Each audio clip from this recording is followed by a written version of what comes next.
side, on my side as well. The body is picking up well, so kuna hope I'll be back soon.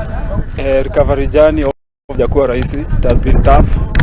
Kuna mental aspect, but now at least since there is hope, I'm smiling. I'm not sure about when I'll be back, but as long as now I'm training, anytime I'll be back.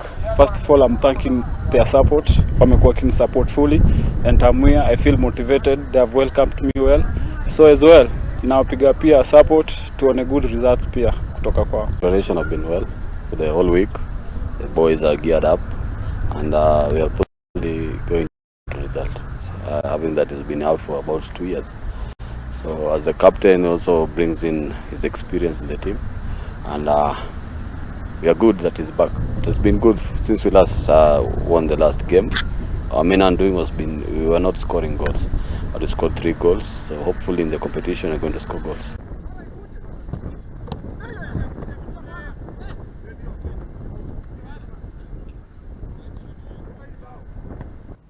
Nakio kirabu